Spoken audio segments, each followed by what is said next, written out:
Hey everybody, so today I want to talk about a hypothetical scenario in 2020 in which we have a Elizabeth Warren, the current Massachusetts Democratic firebrand senator, versus Donald Trump. So first things you need to know about Senator Warren is recently her approval polls have been slipping, and this leads to question whether someone in the Massachusetts Democratic Party will actually actively challenge her, such as a member of the Kennedy family, which is always a possibility within the Democratic Party of Massachusetts. So she may not be a for sure shot at senator, but assuming that not a Kennedy runs, then I think she's all good in getting the 2018 seat. However, there's a small chance in which there'd be a Republican upset, and it may have something to do with Charlie Baker. So, oddly enough, Charlie Baker, a Republican, relatively liberal one, is actually the most one of has the highest approval rating among governors and probably among politicians in general. He has a 76% approval rating within the state of Massachusetts, so he is going to be reelected by huge margins in an overwhelmingly blue state, which is relatively shocking. However, Massachusetts does have strains of fiscal conservatism, and this is one thing that would help Charlie Baker in his reelection campaign. So let's go to the 2020 map. This is what the map looked like in 2016, and it's going to be probably quite a bit different. Okay, so Elizabeth Warren is extremely liberal, so she's going to have a real hard time appealing to very many people.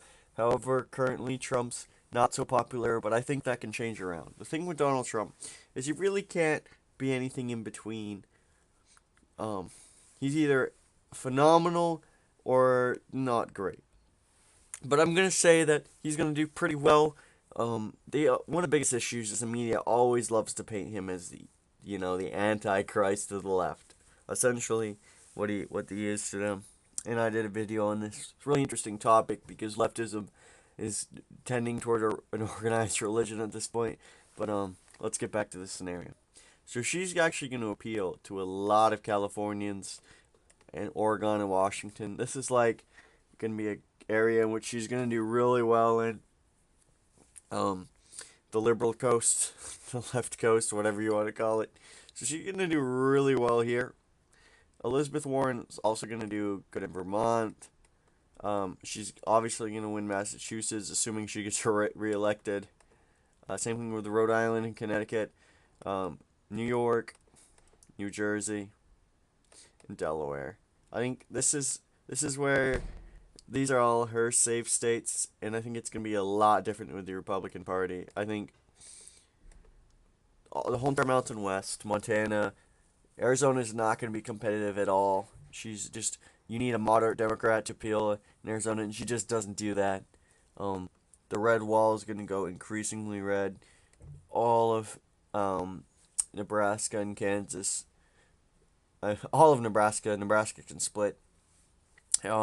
Oklahoma, Texas, obviously going red, and then the South is going to be solid.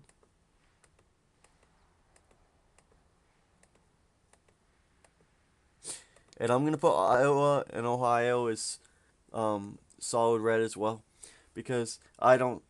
Trump won these states by like 10%. He won Iowa more than he won Texas, so I think those are gonna be safe red since she is clearly overwhelmingly liberal.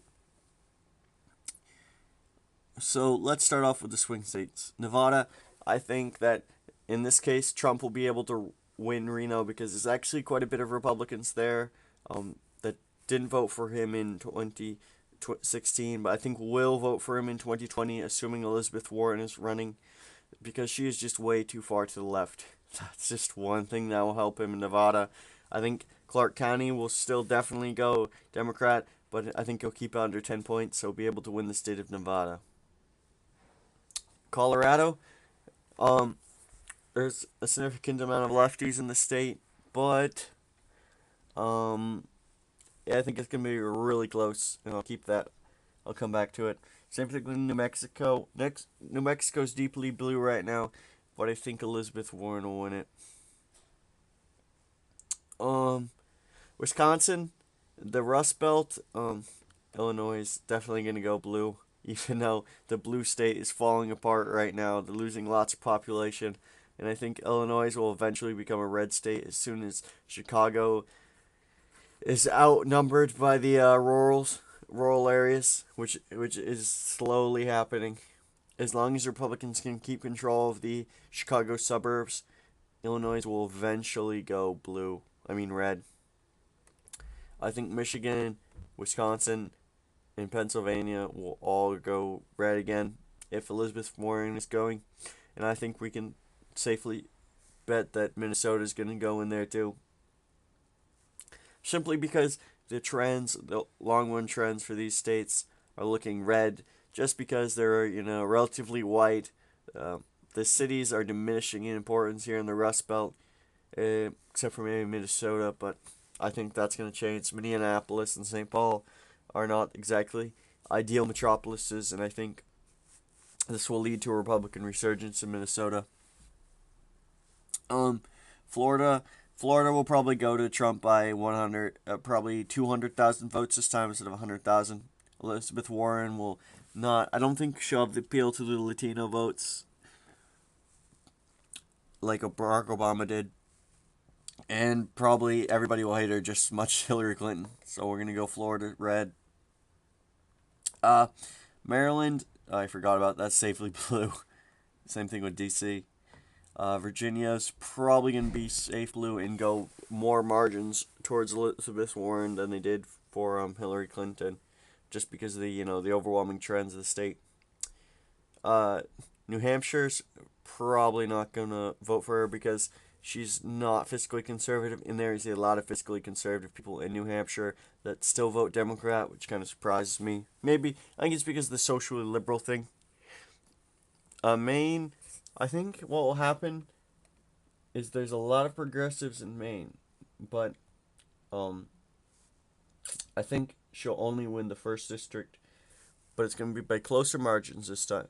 And so the second district will outvote the first, and he'll win the state as a whole.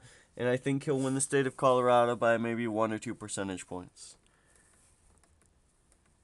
So this is and of course Alaska, solid red, and Hawaii, solid blue. So this is what I think, 201 to 337. So I think it's going to be Trump would do slightly better against Elizabeth Warren than he did against Hillary Clinton. But I think he would win the popular vote this time because I don't think that people are going to be as enthusiastic to vote in California or New York this time, just because their votes really don't matter because it's solidly blue in the electoral college system. So thank you guys for listening today. If you guys have any other questions, please comment, like, and subscribe down below.